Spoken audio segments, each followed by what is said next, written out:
Conquering Mount Scrapmore with Brenda. I'm Brenda, and we're here today with our very first episode of Mini Monday. Yay! It's Mini Monday. Now, Mini Monday today is either a coffee cup that was inspired by Kelly's Quilts and Cruises, or a handbag.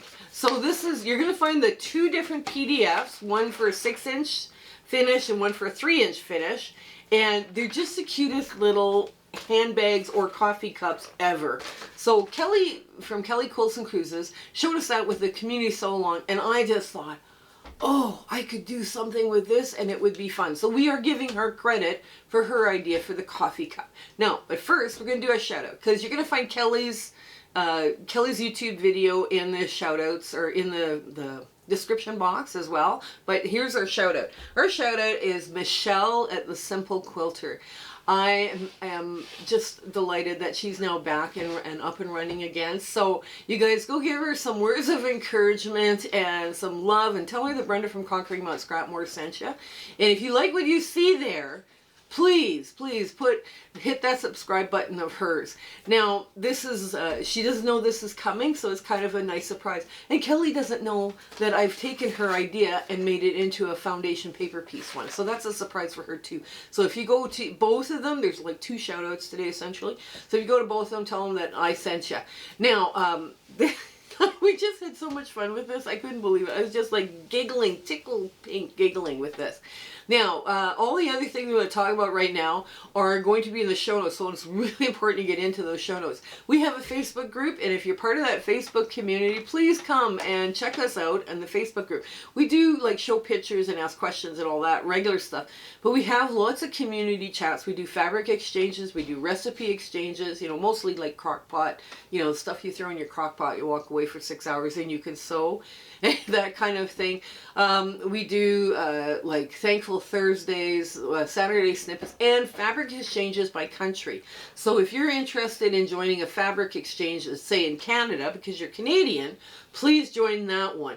And if you're part of the US one, please join that one. You know, it's kind of a lot of fun. These people that are running those fabric exchanges are having a blast. They do a lot of work, and I'm so glad that they are able to organize it for me, because everybody's having so much fun. We also do one Zoom date a month where for everybody on YouTube that can come and watch us and come sew with us if they want. It's usually 9 a.m. to 5 p.m.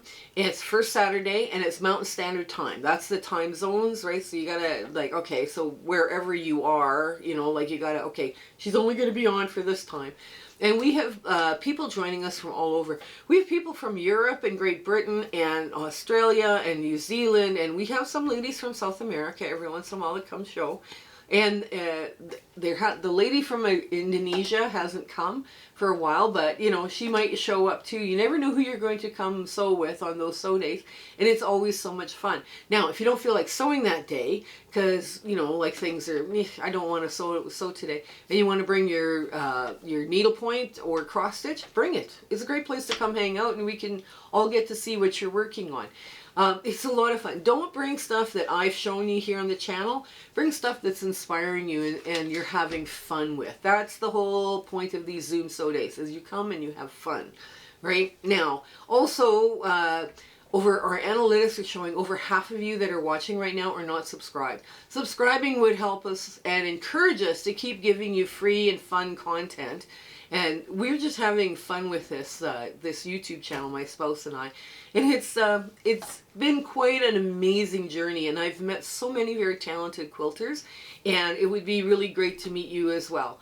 Now, also, I speak for free to quilting guilds and quilting groups, and I talk about, excuse me, using your fabric scraps, making charity quilts, and elements of design. So if your group is interested in any of those kind of topics, you know, please put my name forward. It's my way of giving back to the quilting community, and I get so inspired by talking to all the members as well, because these people are very, very talented. So hopefully it's a good thing all the way around. So I think we're done. Yes, come on in. We're going to do coffee cups or handbags. Okay, we're here at the sewing machine, and this has already been scored with my stitch my tracing wheel, right? And it's one of those old-fashioned ones. They used to use them to make darts on patterns. Now, if I flip this over, you can see the marks it's left, and you can feel it too, right? So this is a really good way. Instead, if you don't have good lighting in your sewing room, this is a really great way of, you know, then you're not holding up to the light and, you know, maneuvering and all the rest of the stuff. So this is a really cool little tool that, you know, that should be in your sewing room. And you're going to need a rotary cutter and a quarter ruler. If you don't have an add a quarter ruler, you can use a regular ruler. It does have a 1/4 inch mark on it. So now what we're going to do is number 1 and 2. Now, I say inspired by Kelly's quilts because what she did, I just thought this was so cute. What she did is she put this in as a typical pieced project, right? So hers was, you know, just some gorgeous little, you know, little thing. I wonder if I have enough of this rose. Ooh, I might have enough of this rose. Do I have enough for a handle? Because if I do, I do. Yes, I do. I have a rose coffee cup. That's what we're doing. We're going to take all the pink and move it away. So I have a rose coffee cup, and I'm just going to find a bunch of odds and sods of whites, and hopefully I'll get something white enough that it will look okay. Oh, I could use the back side of this stuff too, right? Ha! I paid for both sides. Let's use this. Such cute earring fabric. I mean, I don't need something that big, but it'll work. It'll work. So what you're going to do is you're going to lay this down, and you're just going to cover about a 1/4 inch in either direction, right? So you want good 1/4 inch coverage that way and this way, right? And then you're going to lay down your first piece. And your first piece goes down like that. And what you're going to do is find your foot pedal, because it's necessary to have a foot pedal for these machines, these old babies like this. And I'm going to change to a foot I can see better with. I can see the stitching lines better. Now, this one, what I'm doing here, will finish at 6 inch or 6.5 inch unfinished, right? And it's really, really a cute design. Now, I did change her pattern just slightly to make it more symmetrical, so you could make it into either a handbag or a coffee cup. It's up to you. A little back stitch right there, and we're done. The first one. I should have went down below, but that's okay. Did I open that up? No, I didn't. That's good. Okay, so now I'm going to just move this out. Now see, when I do foundation paper piecing, I usually do more than one at a time. So I would just be running under the next piece of fabric, or, you know, the next paper bit. And when you're doing minis, it's fun to do minis because you can do quite a few of them at once. You know, they're nice to work with. You just push that out of the way, and now you're going to do your first cut, because this low volume is too long. It's a cute little earring fabric that I got, and I was just delighted to see it. So anyway, we fold this up like so, and we put down our 1/4 inch at a 1/4 inch ruler, and we cut this off, and we put it back in the box because it's big. So there. Now you're going to take your next piece, and this is going to be a little bit big, but that's okay. And you're just going to put it down and run under. There we go. Lift that up. And oh, this broke. Why did it break? I'm having oh, it's empty. I lost Bob and Chicken. I'm the only person that films losing Bob and Chicken, I'm sure. Everybody else has make sure their sewing machine has lots of thread in it, and they don't have to worry about changing bobbin feet and all the rest of this stuff. But you know what? This is real life sewing. This actually happens pretty much on a daily basis. So you need to, you know, do your best. When I brush out my bobbin area, every time I change a bobbin on this machine. Just trying to help it stay cleaner, right?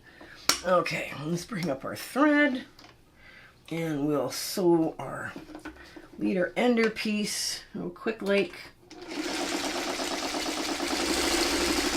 You know, beginners get frustrated because things aren't working their way, and well, you know, that's kind of what happens when you're sewing, right? Anyways, let's go back. There. Now I just hold it for a bit, and I press down, and it pops up and down in the same spot. It kind of creates a bit of a knot that way. And that way I know I have something very secure, right? And I don't have to worry about it. Okay, let's get this off. And we just rotate it out of the way. Get another leader ender in. Believe it or not, even when you're doing foundation paper piecing, leader enders, especially when you're doing one block at a time, they are helpful. Right now, if I was doing, let's say 20 blocks of this or something, I would run all 20 of them through. Right? Just because I can. There we go. And I'm just going to finger press that. Now, there's people that say, no, you shouldn't be finger pressing. You should be actually making the, you know, making it with an iron, you know, making your seams with an iron. And yes, that's very true. Oops, where is that? Okay. I'm just going to press that just like so. I'm going to get it flat right across so it's all one uniform size.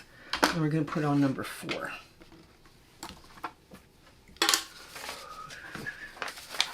This is the handle of my coffee cup, or it could be the rose purse, like a rose colored purse. Let's see. Yeah, there it is. Okay, now I'm gonna lift this up just a hair. Okay, and put this in under. Now there's different ways of doing foundation paper piecing, and one is that freezer paper method, or the method where you fold over and you just sew right beside the paper. I guess, I'm not sure. I would think it would be okay for simple projects, but I'm not sure if I would do that for harder projects. I'm not sure if I would risk that much.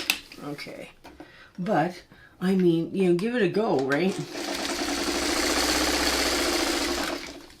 I think something very intensely pieced would be difficult to manage with, you know, just folding things out of the line. So here we are. Now I'm going to put 5 and 6 on, and I don't necessarily have any more of that earring fabric, so I'm just going to grab 5. I'm just going to get this all out of the way. Where's my add a quarter ruler? And I'm just going to, this what's being cut off is too small, so it goes into garbage. Right there. Now I'm going to find another cute little piece of, oh, I got white with a little stripe. There we go. I got this. It's got, you know, that's just big enough. Now, if you're checking, because I can see my lines, so I go 1/4 inch over, and I've got a good 1/2 inch underneath. So I know this is going to be wide enough. I can see it's going to be long enough. So I'm just going to put that right there and just flip it over. Oops. Flip it over like this. And lift my foot and position it. And I want to start my sewing just a 1/4 inch away from my line and go past a 1/4 inch. There. Now I've got 5 on. And I'm just going to run another little quick leader ender through. Oh, here we go.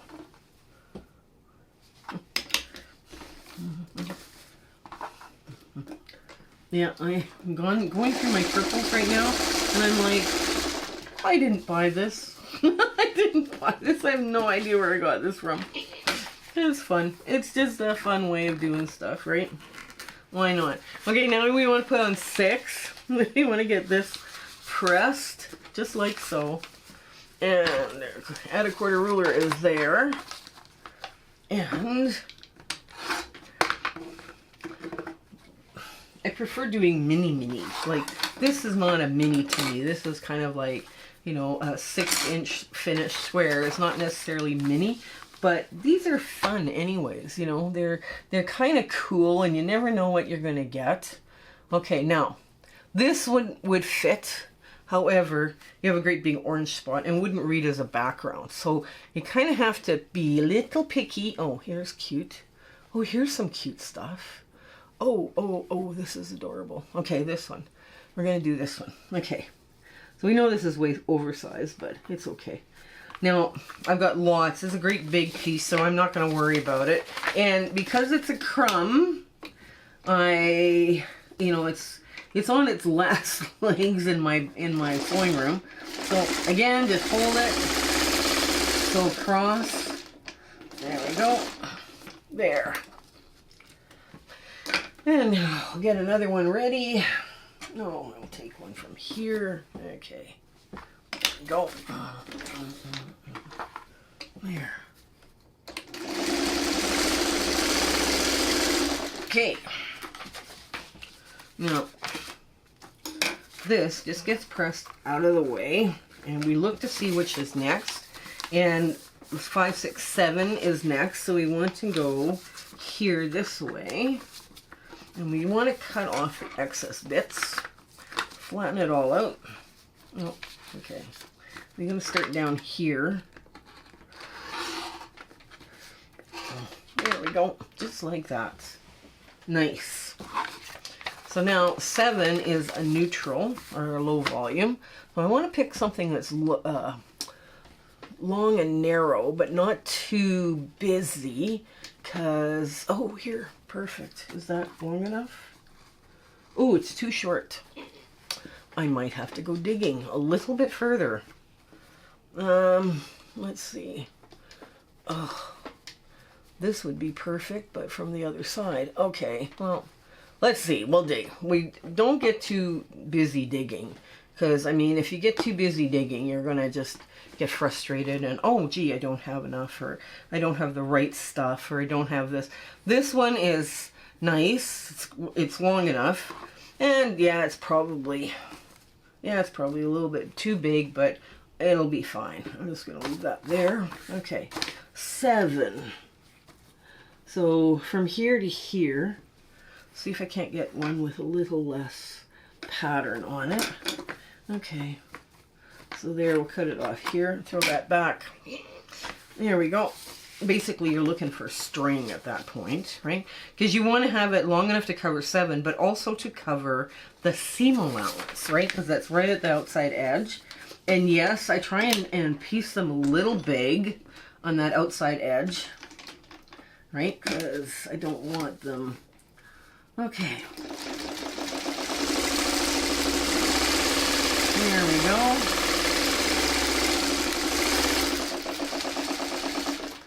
Okay. All right. Okay, another leader ender. Yeah.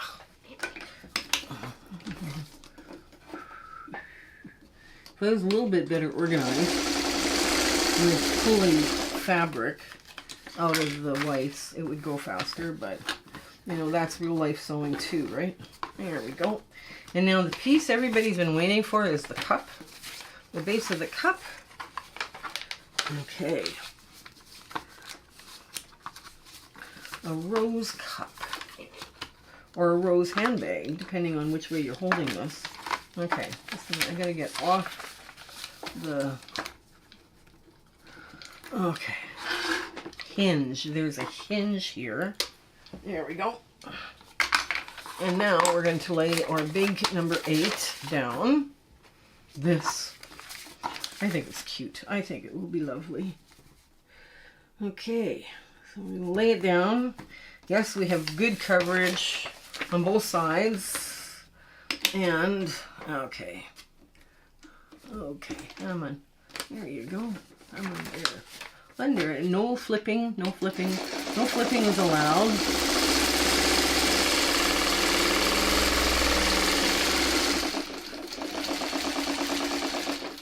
There.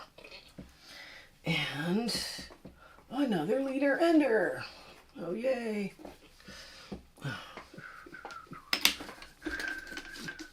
Here we go.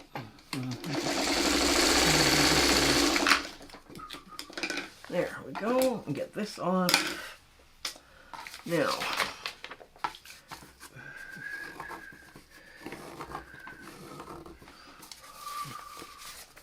now 9 is going to be the other side of the cup. So you're going to cut this off. Now, on its own, this pink, because it's bigger than a 3/4 of an inch, it goes back into the pink. Right? So now I got to find another long piece of fabric. Okay, here's one. It's a batik. And is it long enough? Yes, it is. Is it wide enough? Yeah. Yes, it is. I'm going to say yes. I'm going to call it a yes. Okay. Well, we just want to get that there. Right there.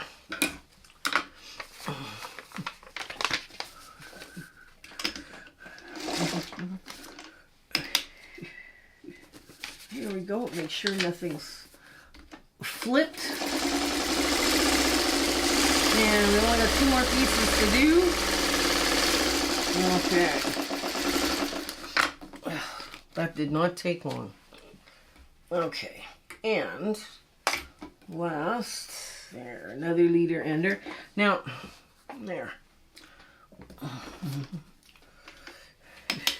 When I'm sewing crumbs together, if they're not quite square, I try get my best for square-ish, and then do my line.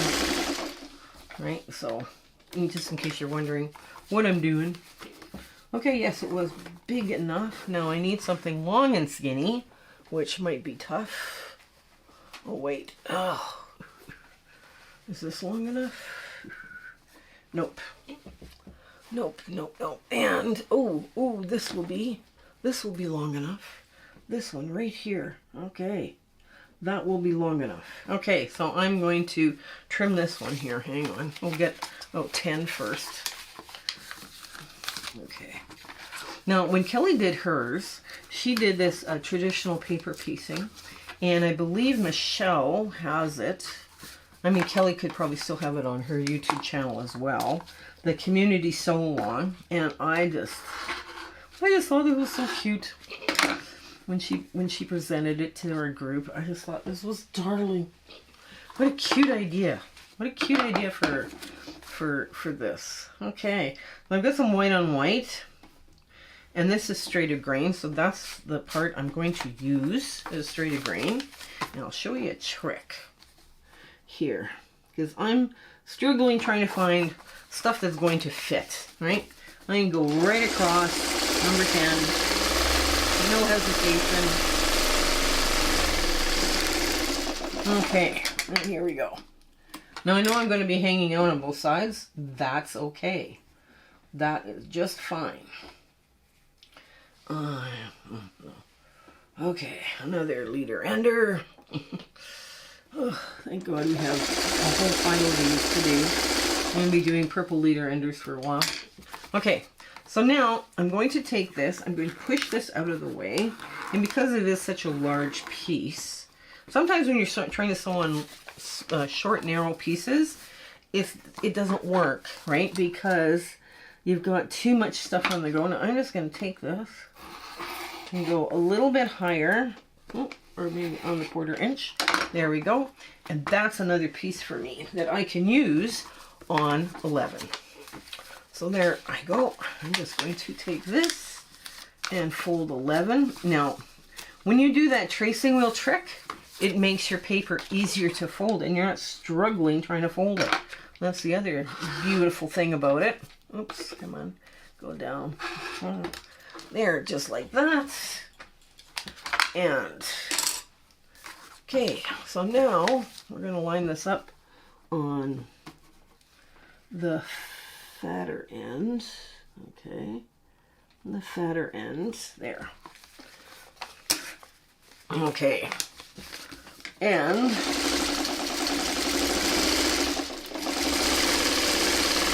right across.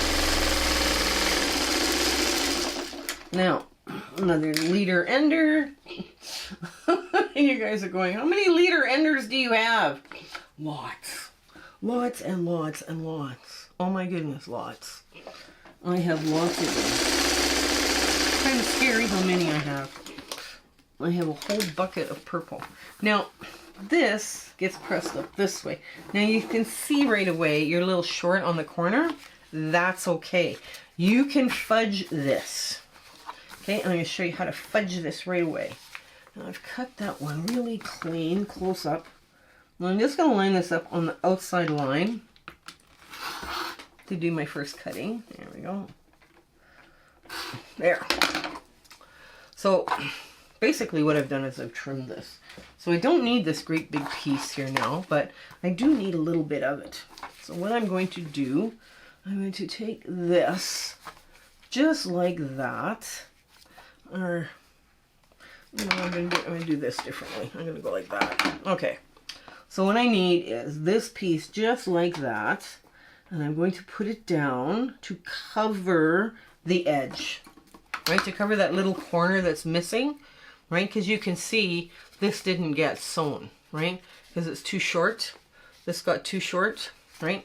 So this is how you cheat when you're doing foundation paper piecing and you have just a little corner left to go. You just sew it in there. Right? That's it. That's all you have to do. Okay, another leader ender. Okay, here we go.